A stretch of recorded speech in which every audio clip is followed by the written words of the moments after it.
Alô, amigo assinante do canal 5 da NET, que acompanha o programa Os Árabes no Centro-Oeste. Toda semana trazemos convidados ilustres.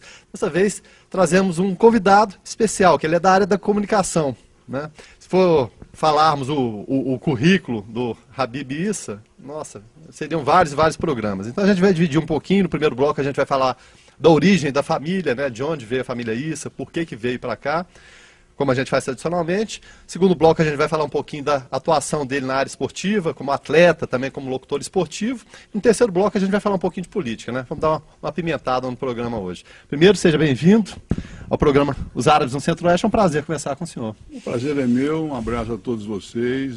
Eu me sinto feliz ao participar desse programa.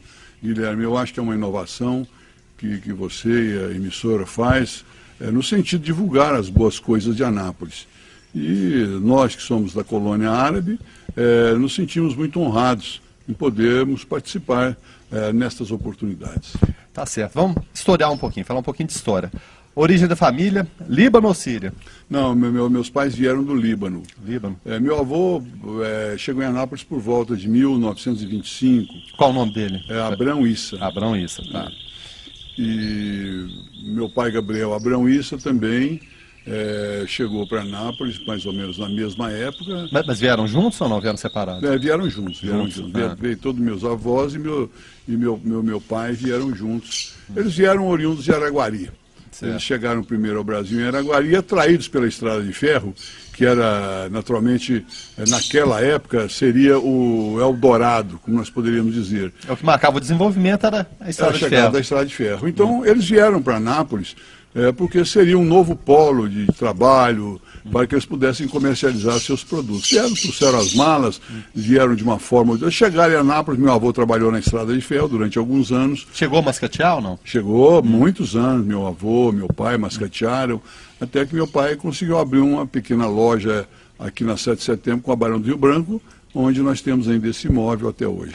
Seria a loja Combate ou a Casa Combate, E comercializava que tipo de produto? Eram tecidos.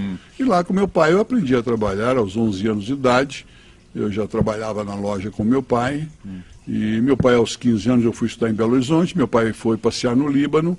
E lá, querendo rever o que ele havia visto quando era menino, ele acabou sofrendo um ataque cardíaco e não teve recuperação, faleceu e lá foi enterrado. Foi enterrado no Líbano, então. Fez a volta, a emoção, então foi... Foi muito grande. E ele foi enterrado no Líbano. Qual cidade do Líbano? Ele foi enterrado mesmo em Beirute, mas embora ele tenha nascido em Miniara, uma cidade nas proximidades lá de Beirute. Seria uma espécie de uma aldeia, assim, uma cidade? É uma aldeia. Seria uma aldeia, é uma pequena cidade, né? É uma aldeia, é uma cidade pequena, é uma aldeia. Naquela época era uma aldeia. Certo. Bom, aí perdeu o pai muito cedo. Aí como ficou esse polo familiar para lidar com a vida, com as dificuldades, sem a presença do pai? Aos 15 anos eu tive que parar de estudar e tive que tomar conta da minha família, né? Nós éramos 5 irmãos, minha mãe... Se eu puder historiar e falar o nome de cada um... A minha irmã é a Laila Navarrete, hoje foi colunista social por muitos anos. Meu irmão é Abrão Issa Neto, ele é médico, reumatologista. E tenista nas horas vagas. E tenista nas horas vagas também. A Salo é minha irmã, seria a minha irmã mais velha, morreu.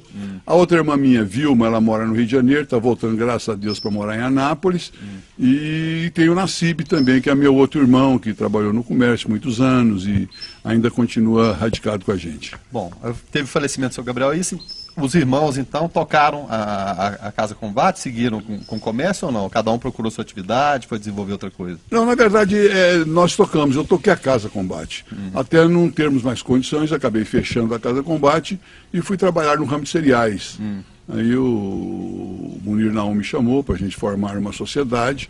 Nós fizemos uma sociedade e por mais de 15 anos eu trabalhei numa máquina de arroz, nós somos sócios numa empresa de arroz, porque naquela época Anápolis era o celeiro também do arroz. Todo o arroz de Goiás, Pará, Maranhão, dessa região caía em Anápolis. Anápolis recebia, nós tínhamos aqui mais de 150 beneficiadoras de arroz, e nós tínhamos talvez uma das maiores daqui.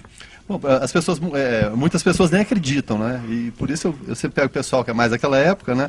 O movimento que a Anápolis tinha era quase inacreditável naquela época tanto da Estrada de Ferro, né? Da movimentação da Estrada de Ferro que passava no centro da cidade, como também o movimento de caminhões para carregar nos armazéns no centro, né? O movimento era fabuloso. Era dia e noite, praticamente. Era dia e noite. O movimento de caminhões era intenso, porque praticamente todo o arroz dessa região caía em Anápolis. E aqui nós beneficiávamos... Era uma espécie de um porto seco, né? Era o porto seco, nós tínhamos mais de 100 indústrias de descascar arroz, né? E aquele movimento era intenso demais da conta. Olha, nós tínhamos um movimento fantástico. Pra você ter uma ideia, a gente comprava 20, 30 caminhões de arroz por dia e quantas e quantas indústrias aí se beneficiaram disso, venderam e levaram o nome de Anápolis Brasil afora. Nós tínhamos 2 arroz já conhecidíssimos no Rio, São Paulo Arroz Garotão e o arroz Asa, que naquela época nós criamos para vender fora de Anápolis. Então o mercado era garantido. Era garantido, muito garantido o mercado. Certo. O arroz daqui tinha além de boa procedência, ele tinha excelente qualidade. Bom, então teve a fase da Casa Combate, essa fase do arroz, e depois? Bom, depois eu acabei saindo para trabalhar com política. Eu fui trabalhar primeiro na Encol, convidado depois pelo Irapã Costa Júnior, para ser seu chefe de gabinete aqui em Anápolis. Certo. Aí eu trabalhei com o Irapã aqui na prefeitura, depois... Seria a primeira experiência fora do comércio? Fora do comércio, exatamente. Aí eu fui 2 vezes deputado estadual, fui para o Tribunal de Contas dos municípios, e tive uma passagem pela Secretaria da Fazenda, chefia de gabinete do então secretário Osmar Cabral. Posteriormente assumi a Secretaria de Esportes de Anápolis, né, que era a FUMEC, a antiga FUMEC, que abrangia também a cultura e o turismo e o lazer. E daqui a pouco a gente fala no terceiro bloco, a gente vai se ater mais ao lado político, ao lado esportivo. Voltando um pouquinho, bom, falamos do seu pai. E a mãe, como ficou nessa situação de perder o esposo e ter os filhos para criar? Houve um transtorno na minha mãe, coitada, ela sofreu muito. Ela não estava preparada para aquilo. Porque o apoio todo é baseado no marido, né? No marido. Então, ela ficou muito transtornada e nós acabamos tendo com ela assim, uma série de dificuldades com tratamentos e outras coisas mais. E ela não teve assim, uma vida muito saudável em função desse sofrimento que ela acabou acometendo com a morte do meu pai. E, bom, ela já é falecida, faleceu bem depois dele? Bem depois dele, ela faleceu uns 10 anos após. Certo. Mas bem nova também, né? Bem nova também, bem nova. Bom, aí cada filho teve que meu seguir tio tinha uma irmã que acabou falecendo em Goiânia, né? Um desastre lá no Alá Goiânia antigamente, de carro indo para lá, faleceu. E no mais nós estamos, os outros irmãos, todos bens aqui em Anápolis, graças a Deus, com saúde. Era melhor, e essa pergunta minha é recorrente nas entrevistas, era melhor e mais tranquilo de se viver na Anápolis naquela época, em que pese todas as dificuldades de transporte, os caminhões eram mais lentos, as ruas não eram asfaltadas, a água era difícil de chegar, a iluminação precária também. Era mais fácil se viver e ganhar dinheiro naquela época, ou hoje em dia, com toda essa tecnologia que a gente tem, e por incrível que pareça, essa tecnologia está levando a gente a ter cada vez menos tempo, apesar das coisas serem mais rápidas para se resolver. Guilherme, são 2 fases diferentes, históricas, e que você tem que analisar assim.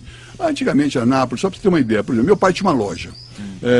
Todo o pessoal que chegava lá, ele amarrava o cavalo, ele chegava a cavalo, ele amarrava o cavalo numa argola na calçada, e a porta da minha casa, a casa do meu pai, estava sempre aberta. Então, ele chegava, ele ia lá em cima da mesa, ele pegava um bule de café, tomava o café, tinha um biscoitinho de queijo, ele tomava água e depois é que ele ia fazer a compra na loja. Então, a tranquilidade era total naquele Disponibilizava tempo. Isso para os clientes, então? Para os clientes ia chegar, era a porta aberta. Hoje você não pode mais fazer isso. Naquela época, todos nós, a gente conhecia todo mundo era conhecido, todo mundo era amigo. E nós, o que a Anápolis tinha naquela época? O footing, as meninas saíam para passear na Barão, a gente passava lá para ver as meninas, ou então alguma coisa mais saudável que a gente podia fazer ir no clube, por exemplo, no clube recreativo naquela época. E não tinha o carnaval, tinha os bailes? O carnaval sempre no salão do Clube Recreativo Anapolino era o mais saudável, né? Era o melhor da cidade na época, era o Clube Recreativo Anapolino, que era o marco na história social de Anápolis. Certo. Bom, falar em história social, indo para esse lado de clube, o senhor foi presidente do clube aqui também? Do Jockey Club. Fui presidente do Jockey Club durante vários anos, do Jockey, também diretor do Clube Recreativo Anapolino. Quando nós pudemos, inclusive, terminar aquele ginásio, foi o primeiro ginásio coberto de Anápolis, para nós sediarmos um campeonato brasileiro Na época, o diretor, secretário de esportes em Goiânia era o Coronel Heraldo Pacheco. Eu fiz uma amizade muito grande com ele e nós pudemos concluir lá aquele ginásio e realizarmos o primeiro campeonato brasileiro de basquetebol juvenil em Anápolis naquela época.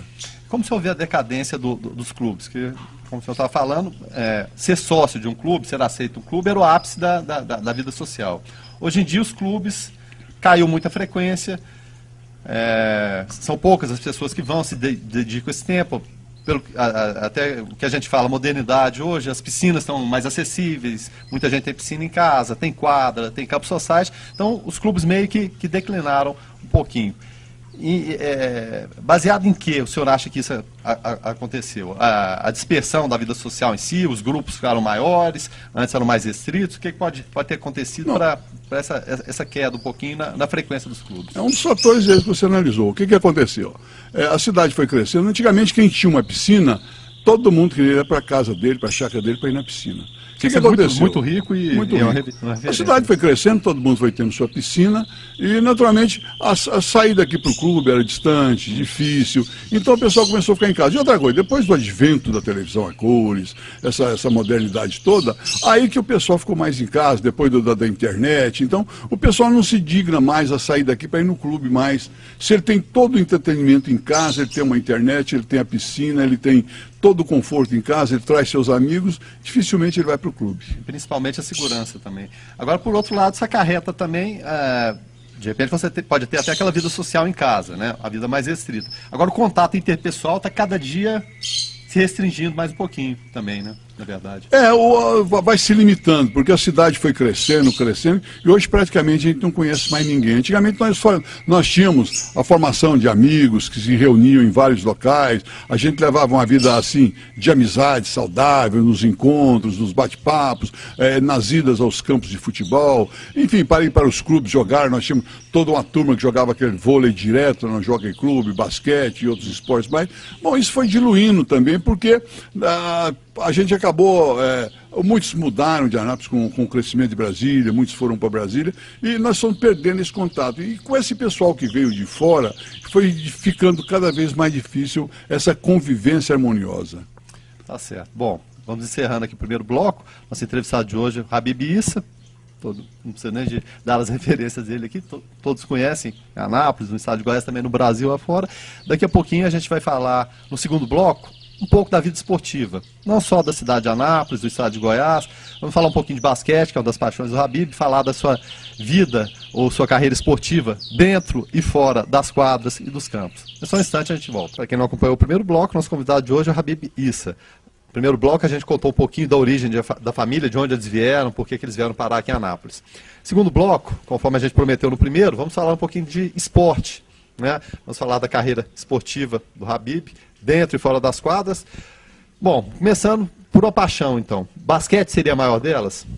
Não, eu amo jogar basquete. Até hoje eu jogo e com meus mais de 70 anos eu tenho praticado basquete, tenho participado de campeonatos brasileiros, ora defendendo o Rio de Janeiro, ora Brasília, e participei de 2 mundiais defendendo a seleção brasileira, em Porto Rico e em Praga. Então eu me sinto bem jogando basquete. Mas eu sempre fui amante do futebol também, locutor esportivo, mais de 50 anos, vivi a vida do esporte em Anápolis durante esses 50 anos intensamente como locutor esportivo. Tive a oportunidade de transmitir para várias emissoras do Brasil, inclusive com muita honra trabalhei com seu tio Petrônio Cruz, que foi um grande amigo meu. Nós tínhamos uma convivência muito saudável, era uma pessoa que eu estimava muito, Petrônio Cruz. A gente pode falar que aquela era uma época romântica do rádio? Era. Existiu isso mesmo? Existiu, você sabe por quê? Não havia televisão, Guilherme. Então vamos dizer, passa raspando o travessão, passava 5 metros, né? Então você dava a imaginação, né? Você criava a emoção de raspando o travessão, porque não havia televisão depois para contestar. Então nós tínhamos um pouco também de fanfarronice nisso, e eram todos os locutores do Brasil para criar a emoção do jogo. E aí que criou-se essa paixão pelo futebol, a paixão que o brasileiro tem pelo futebol hoje. Eu sou radialista e adoro o rádio. Acho que vem disso aí, né? O rádio que criou essa simpatia, né? Foi o meio de comunicação que alavancou E todo mundo decreta, ano após ano, o rádio vai morrer, vai acabar o rádio, não acaba nunca. Não, o rádio não acabará nunca, nunca, nunca. Você vê, por exemplo, na sucessão americana, por exemplo, o rádio é importantíssimo. Hoje o cidadão, ele pode não estar... A televisão você liga para ver um determinado programa. Agora o trabalhador que trabalha, o motorista, quem está no carro, ele está no rádio. Às vezes, durante dia e noite assistindo a programação, ouvindo, e ele aprende muito com o rádio. O rádio ainda é uma lição de vida. E o rádio é instantâneo, né? Tem a rapidez, a mobilidade de um repórter sair sem precisar do aparato de câmera, daquela coisa toda, torna tudo mais rápido também, né? Mais ágil. E nós transmitimos, olha, eu comecei a transmitir em 1950, no Manuel Demóstenes, com Antônio Porto, Baltazar de Castro, Valdir Amaral. Era uma turma fraca, né? Era uma turma fraquinha da época, né? Então, eles me chamaram, eu vivia com a latinha menino lá no Manuel Demóstenes. Como foi essa história? O senhor está brincando ali? Eu vivia lá com o menino nos jogos no Manuel Demóstenes, que era um campo de futebol que nós tínhamos ali em cima. E esse campo de futebol era poeirento. Para você ter uma ideia, quando ele foi derrubado, quando foi desmanchado, tinha 1,80 m de diferença de um gol para o outro. Quer dizer, atacava para cima, atacava para cima e atacava para baixo, né? Então o que acontece? Eu vivia com uma latinha transmitindo futebol, perto daqueles locutores lá. Eles me chamaram, faltou alguém deles lá, e o Antônio Porto me chamou, vem cá, menino, vem cá. Você quer falar aqui na rádio? Eu falei, quero sim, quero, é bom demais, nossa senhora, eu nem acreditava. Aí ele me pôs para começar a falar com ele. E eu não sei, talvez eu tivesse até nascido para isso, e eu, com desenvoltura, acabei falando e me tornei amigo deles, passei a trabalhar com eles, inclusive. Todos os jogos eles vinham em Anápolis, já não traziam mais pista, eu que era o elemento pista, depois eu comentava. Depois eu comecei a transmitir futebol, evolui bastante, graças a Deus, e fui levando uma vida aí de esportes, passando por esse Brasil todo, quer dizer, foi muito bacana na minha vida. Eu gosto muito de esporte, gosto muito de futebol. Bate saudade dessa época? E como, rapaz, e como? Como é bom transmitir um jogo de futebol, rapaz. Às vezes, você transmite um jogo de futebol, rapaz, ou até dois seguidamente, como já aconteceu comigo, um fato histórico, até há dias atrás, o padre lá de Goiânia, da difusora, ele relembrava isso. Padre Jesus? O Padre Jesus, ele lembrava, houve um jogo histórico em Goiânia, que eu transmiti um jogo, depois fui transmitir o outro jogo. Como passava da meia-noite, já era Sexta-feira da Paixão, né? E naquele tempo a gente respeitava religiosamente a Sexta-feira da Paixão. À meia-noite eu encerrei a transmissão. Olha, lamentavelmente eu vou encerrar a minha transmissão, porque a partir das 0 horas de agora eu não transmito mais, porque hoje é dia santo e eu não vou mais transmitir. Então... Bom, queria até um gancho aqui para mim, né? Por que hoje em dia não se respeita mais essas datas? O futebol é 21h50, é 19h30, 16, todos os horários possíveis e imagináveis. Dia das Mães tem futebol, domingo de Páscoa tem futebol. Antigamente se guardava isso de fato? Guardava, sim. Principalmente a Semana Santa era sagrada, né? A Sexta-feira da Paixão, Anápolis, tudo fechado, não abria, olha, então criou-se até uma lenda de que quem abrisse quebraria. E, na verdade, várias pessoas que em Sexta-feira da Paixão, naquela época, abriam o seu estabelecimento para vender, para explorar o comércio, e eu não sei porquê, mas ele acabava tendo que fechar logo depois. Comprovava-se.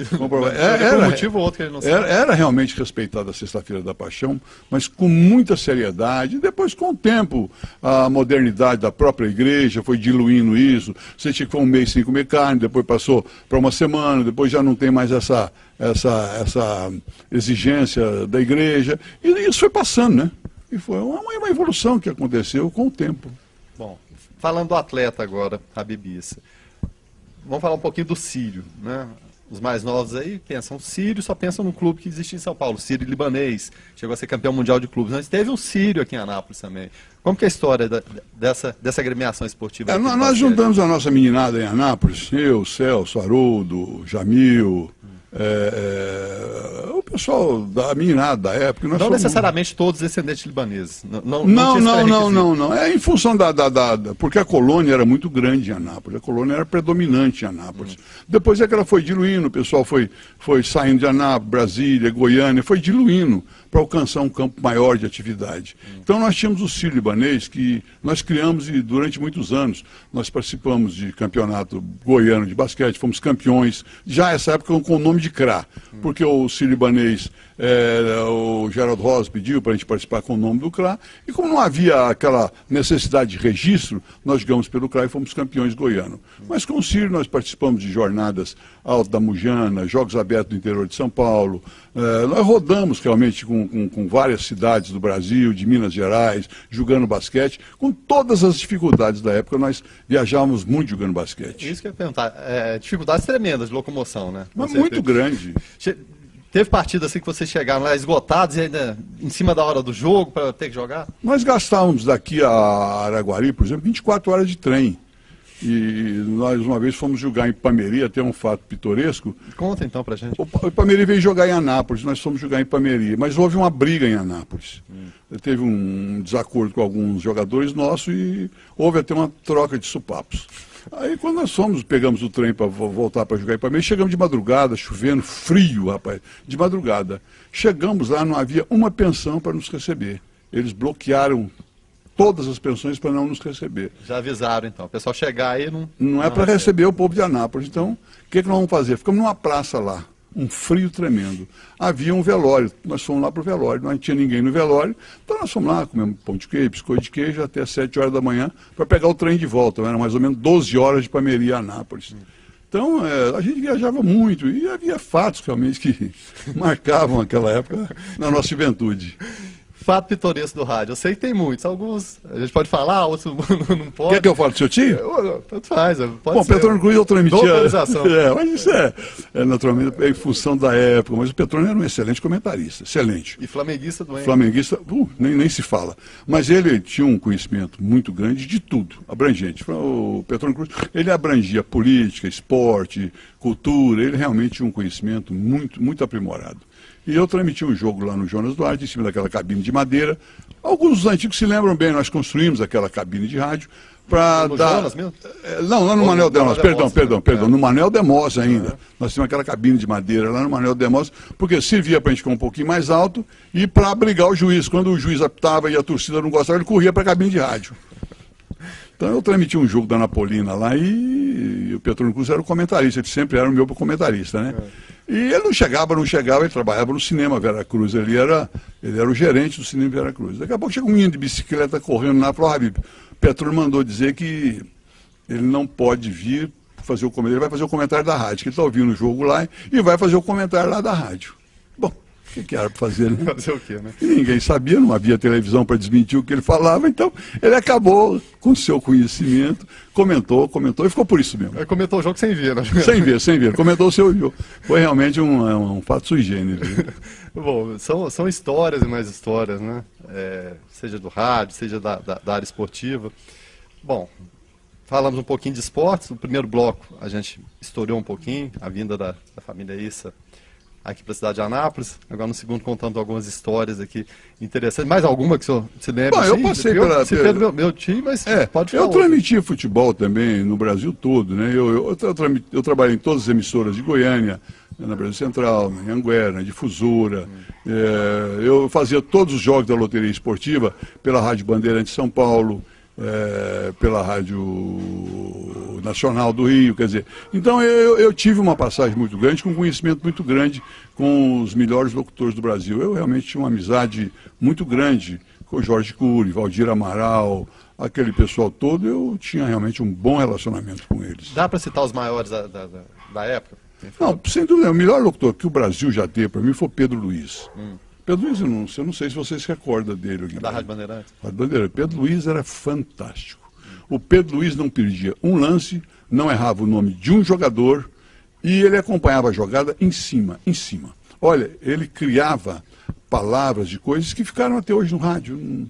Não dá para memorizar, lembrar mais. Ele criou uma nova dinâmica no rádio, um novo palavreado. Porque antigamente as transmissões, por exemplo, quando eu comecei aqui em Anápolis a transmitir, eu transmitia com o Antônio Afonso, meu grande amigo Antônio Afonso, né? E nós transmitimos como o Jorge Cury e o Antônio Cordeiro lá no Rio de Janeiro. Era meio campo meio campo do Antônio Afonso. Dividia-se então? Dividíamos. Quando a bola passava para metade do campo, eu transmitia. Quando ela passava por lá de lá, o Antônio Afonso transmitia. Mas eram 2 locutores. E funcionava direitinho. Como funcionava? A gente não se trombava nunca. Porque quando chutava a bola, que ela ultrapassava o meio de campo, mas você sentiu que ali ia voltar, ele continuava, né? Então a gente tinha a perspicácia de sempre fazer um bom trabalho. E nós fizemos uma dupla assim, durante muitos anos aí na Carajá, fizemos transmissões fora de Anápolis e tal, e realmente foi uma época gloriosa de ouro, com grandes amigos, graças a Deus, só amigos. Bom, e o rádio eu acho que talvez seja a maior escola para qualquer um que vai trabalhar na comunicação, porque você não tem a seu favor a imagem. Você está aqui na televisão, eu posso ficar parado aqui 5 segundos, 10 segundos, tem imagem, a favor ou contra, mas tem imagem. Agora o rádio não, se você para por 3, 4 segundos, e aí? O que aconteceu? O que está acontecendo? Por isso que eu digo, quem faz rádio, está fazendo, a maioria das vezes, 99% das vezes ao vivo, eu acho que se dá bem em qualquer meio de comunicação. Você concorda com isso? Sem dúvida. Não podia haver uma interrupção no rádio, né? Porque se houvesse aquela interrupção, a pessoa podia mudar de canal, achar que a rádio saiu do ar, porque era muito comum naquele tempo, Guilherme, essa rádio saiu do ar, né? Qualquer interferência na coisa, a rádio saía do ar, lá nos transmissores, era muito comum. Então, volta e meia, a rádio saía do ar. Então, a gente tinha essa preocupação de não deixar esse buraco, para não parecer que a emissora havia saído do ar. Tá certo, bom. Depois do Manuel Demóstenes veio a construção do Jonas Duarte. Eu participei ativamente desse trabalho.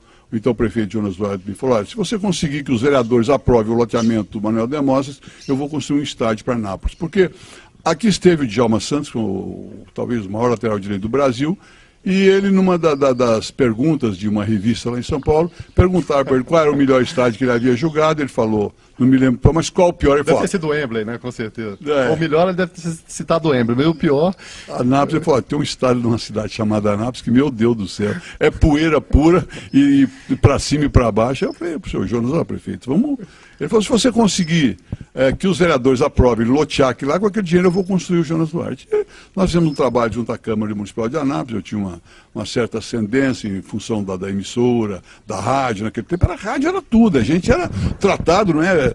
Nós tínhamos um tratamento de status, porque não havia televisão. De estrela. Não havia televisão para tomar o espaço da gente. Então, a gente era o único, a palavra nossa era lei aqui, porque realmente nós tínhamos um estado bastante grande. E aprovamos aqui, depois eu escolhi, inclusive, o local do Jonas Duarte, foi muito criticado na época, porque disseram que eu tinha escolhido um lugar muito longe, que o Manuel Demóstenes... Fora da cidade, né? Fora da cidade, rapaz. Escolheu-se o terreno, né?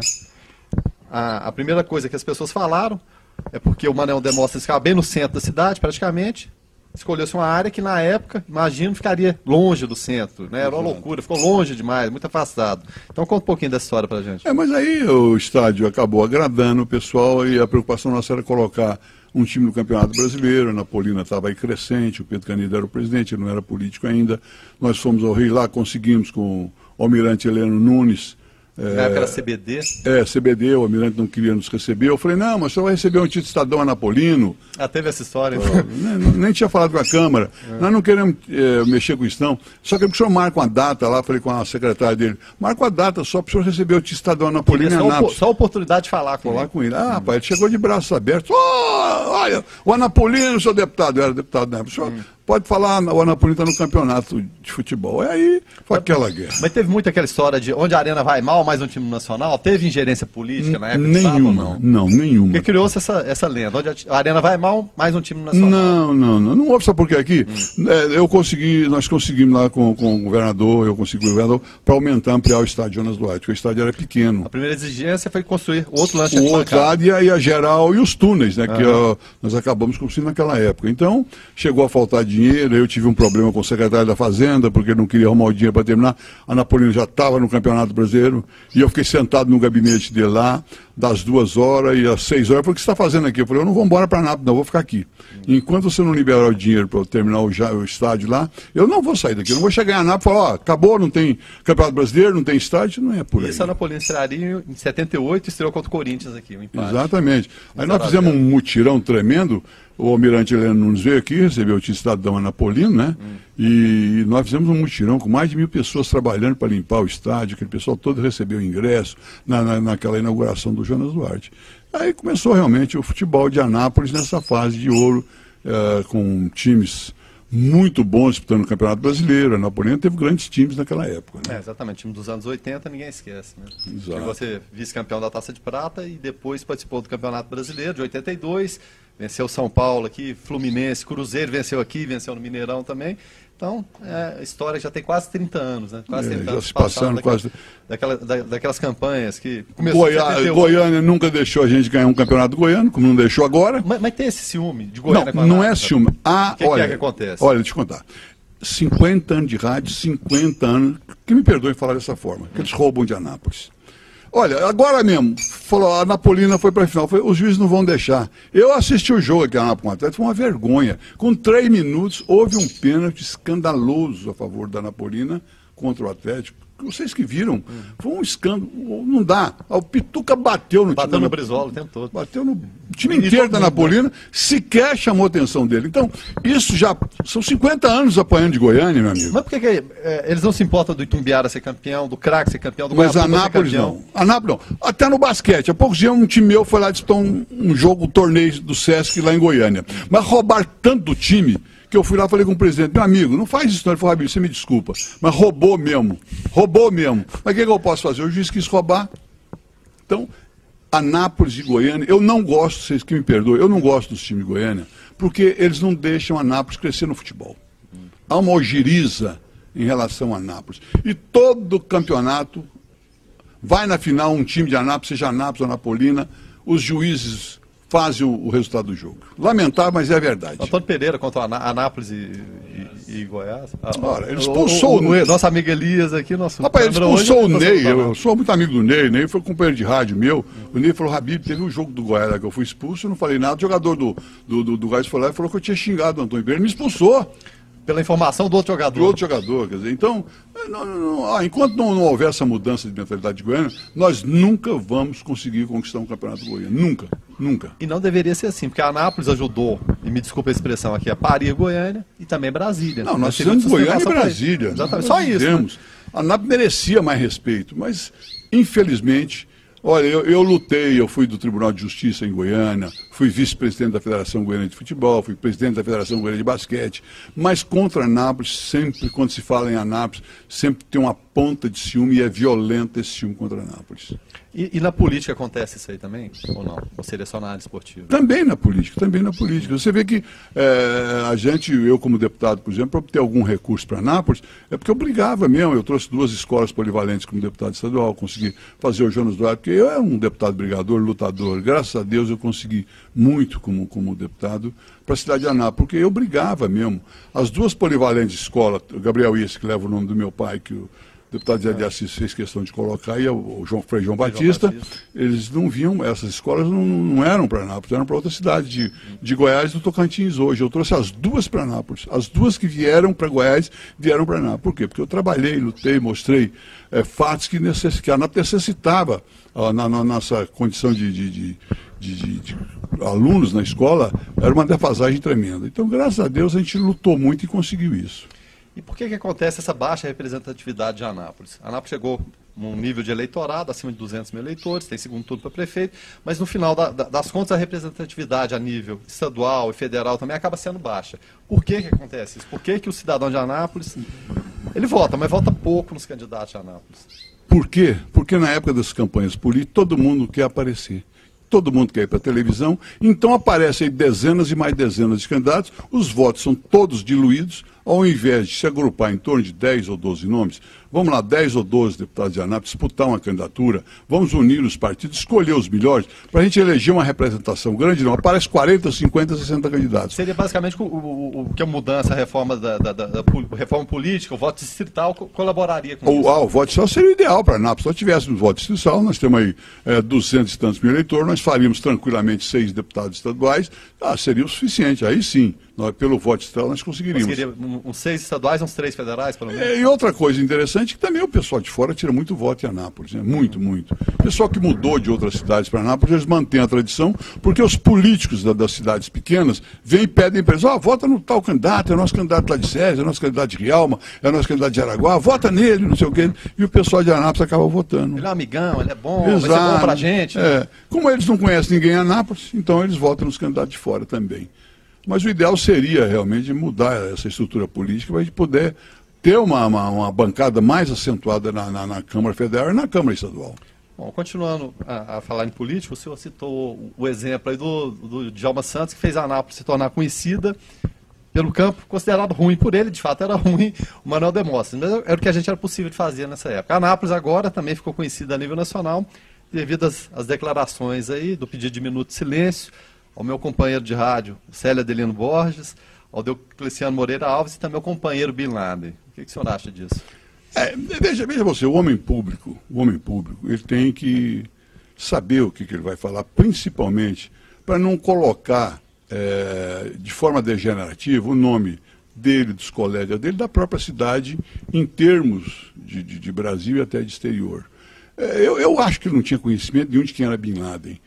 Falaram, vamos homenagear o Deocleciano e o Celim. O que alguém deve ter falado? Olha, o homem do momento é o tal de Bin Laden aí, olha, é o homem do momento. Vamos lá, ele falou, então eu vou fazer um minuto de silêncio para ele. Eu acho que ele não tinha o menor conhecimento de quem seria Bin Laden, porque eu não acredito que em sã consciência ele iria fazer uma homenagem, ainda chamar ele de companheiro, quer dizer, para o companheiro Bin Laden. Quer dizer, eu acho que o desconhecimento dele, que me perdoe, talvez eu esteja completamente enganado, mas era total em relação a Bin Laden. Alguém soprou nele, o Bin Laden morreu também. E como ele já ouviu falar em Bin Laden, era um nome internacionalmente conhecido, mas ele não sabia o que poderia representar um ato desse. Então, eu acho que o homem público tem o direito de liberdade de expressão? Tem. Mas ele tem que pesar, tem que analisar, para não expor ao ridículo a sua cidade, aos seus companheiros, a Câmara Municipal, e, de um modo geral, até o nosso Estado perante o contexto brasileiro. E qual a responsabilidade da Câmara de ninguém prestar atenção naquilo ali e deixa tocar? Não deixa de ser uma falha, porque lá haviam muitos vereadores e eu acho que alguém poderia falar, olha, você faz a sua homenagem, nós vamos para o Del e para o Celim, e essa por coisa, nós não vamos fazer essa homenagem para o Bin Laden. É um assassino, é um homem procurado no mundo inteiro, matou milhares de pessoas, é uma pessoa que não merece esse tipo de homenagem. Então, eu me afasto, eu saio da Câmara e não vou participar. Eu acho que talvez, por faltar prestar atenção na situação, aí é um outro fato que tem que ser analisado, eles também passaram batidos, né? Infelizmente aconteceu e acontece, mas não deve acontecer, gente. Vamos prestar atenção no serviço, a verdade é essa. Qual a diferença da política daquela época, que se fazia há 30, 40 anos atrás, quando o senhor começou, e hoje em dia? Não há muita diversificação. É que antigamente, nós que éramos deputados, por exemplo, a gente trabalhava realmente para o povo, né? Eu trabalhava de portas abertas, minha casa era sempre aberta, eu recebia todo mundo, procurava ajudar, procurava amenizar o sofrimento das pessoas, e trabalhei muito realmente. Tanto que eu não quis repetir mais de 2 vezes meu mandato de deputado estadual, porque eu achei que já tinha feito um trabalho muito grande, né? Eu acho que o pessoal hoje se elege e acaba afastando do povo, e normalmente você vê que a maioria, às vezes, por qualquer coisa, eles mudam de partido, eles se mudam de opinião. Mas são muitos partidos na opinião do senhor? Na minha época só haviam 2 partidos. Só Arena e MDB. Né? Arena e MDB. Hoje são vários partidos. E eu acho também que, olha, que me perdoe, mas muitos, lógico que é uma minoria, ele preocupa mais em começar a melhorar a sua condição de vida usufruindo o cargo. Eu acho que isso aí atrapalha muito, porque eu, por exemplo, como deputado estadual, eu nunca pedi empréstimo para o governo, nunca pedi favor, nunca pedi máquina, eu nunca fiquei devendo nenhum tipo de obrigação para o governo, porque eu não fazia esse tipo de pedido pessoalmente. Certo. Outra pergunta recorrente minha é o seguinte: a Anápolis seria a mesma sem a presença da imigração sírio-libanesa? E eu acho que não. Não, eu acho que não. A imigração foi importantíssima para o crescimento de Anápolis, porque Anápolis estava começando. E os imigrantes árabes que vieram para Anápolis trabalharam demais. E como eles trabalharam demais, eles trouxeram as suas famílias, e com o crescimento que os árabes produziam, com o que eles produziam em Anápolis, acabou também abrangendo as informações em relação ao crescimento da cidade, porque Anápolis começou a se tornar uma cidade bem trabalhadora, uma cidade que oferecia perspectivas de negócio. Então o pessoal começou a vir a Anápolis em função desse crescimento, que foi o início realmente e muito importante da vinda dos árabes. Eu não diria até árabes, porque eu diria dos sírio-libaneses, porque o árabe seria, como você falar, o sul-americano. Nós, nascidos no Brasil, somos sul-americanos. Existem os árabes da Arábia Saudita e existem os sírios e libaneses, que eu acho que os que vieram primeiro para cá, libaneses e sírios, é que ajudaram o desenvolvimento. Tanto que até hoje nós somos chamados de turcos. Por quê? Porque os passaportes que vieram, os primeiros que vieram para cá, vieram com passaporte turco. A Turquia predominava e os passaportes eram emitidos pela Turquia. Então todo libanês ou sírio que chegava aqui, ele era turco. Na verdade não tem turco. Não tem turco nenhum, não conheço nenhum turco em Anápolis. Se houve algum, eu não conheci. Então, criou aquela fama de turcos. Mas foram importantes e são até hoje no crescimento de Anápolis. Pessoas trabalhadoras, sérias, e lutam pelo desenvolvimento, e lutaram muito pelo desenvolvimento de Anápolis. Bom, para a gente encerrar, então, uma mensagem do senhor para a colônia e para a população anapolina em geral. Eu quero abraçar a programação, Guilherme. Isso aí é muito bom, para poder dar a oportunidade a Anápolis mostrar o que tem. Lamentavelmente, as nossas televisões não dedicam um espaço para Anápolis. Nós não temos espaço em Anápolis na televisão. 2, 3 minutos e os 5 aí dá essa oportunidade para que nós possamos mostrar alguma coisa do povo de Anápolis, da população. E eu quero crer que a minha participação serve como uma participação mínima em relação a todo o contexto dessa programação, dessa emissora, que realmente está trazendo coisas muito boas para divulgar o povo de Anápolis, que eles fizeram, e mostrar que Anápolis realmente tem pessoas que têm qualidade, que lutaram muito para o desenvolvimento dessa região. Eu queria já deixar agendado aqui, essa gravação hoje, a princípio, a gente iria fazer uma coisa diferenciada. Seria na quadra de basquete, o Habib ia mostrar as habilidades dele para a gente. Não foi possível hoje, mas nós vamos agendar futuramente um outro programa diferenciado. A gente vai mostrar o que é o dia a dia do pessoal que pratica esporte até hoje, né? Quando você vê muito jovem desanimado, indo para a droga, não quer estudar, só quer ir para o vício. Tem gente que joga, e joga bem até hoje, né? Desenvolve esporte, desenvolve a mente, que é fundamental. Habib, então fica marcado. Está marcado, estou à sua disposição, Guilherme. É um prazer enorme, viu?